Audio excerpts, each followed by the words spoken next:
દ્વારકાધીશ. તો કેમ છો બધા? મજામાં જશો? અને આપણે જવાનું છે જેતપુર, તો ટુ બી કન્ટિન્યુ.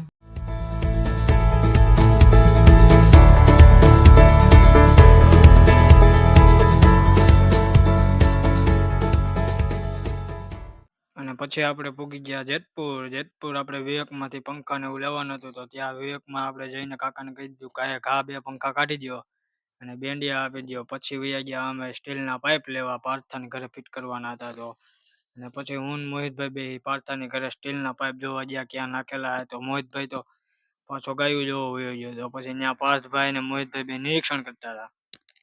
અને પછી મેં મોહિતભાઈને કીધું કેમ છે મોહિતભાઈ? પછી મેં બધા ગ્રાહક મિત્રોને આપણે બતાવી દીધું કે જો મિત્રો અહીંયા અમે પાઇપ ફિટ કરી દીધા છે. તો હજી તો 3 જ પાઇપ ફિટ થયા હતા. એટલે મોહિતભાઈ પછી ગાયને જોવા ગયો. ત્યાં વાછડી હતી. તે વાછડીને પછી એને રમાડવાનું ચાલુ કર્યું. વાછડી એમ જે આઘું અને ખબ ખબ કરતું ધોયડું. गजब बेइज्जती है।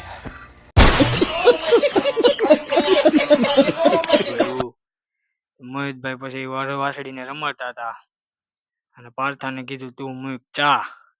પછી મોહિતભાઈ ને પાછા કોન્ટ્રાક્ટર રહ્યા એટલે બધી ખબર પડે. તો મોહિતભાઈ પછી નિરીક્ષણ કરવાનું ચાલુ કર્યું. ત્યાં અમે આવી ગયા દુકાને, ભાસભાઈ નો પંખો લઈ આવ્યા હતા. ગ્રાહક મિત્રોને પછી જણાવ્યું કે શું ભાવ છે અને ગેરંટી શું આવે. એટલે આપણે ભાસભાઈને પંખો ફિટ કરવાનો હતો, તો અમે જેતપુરથી લઈ આવ્યા હતા. અને પછી હું વયો ગયો ભાસભાઈની ઘરે પંખો ફિટ કરવા. અને જોઈ લ્યો આપણે પંખો ફિટ કરી દીધો. કેવો ફરે શું છે. અને વિડીયો સારો લાગ્યો હોય તો લાઈક, કોમેન્ટ અને શેર કરવાનું ભૂલતા નહીં મિત્રો. ફૂલ સપોર્ટ કરતા.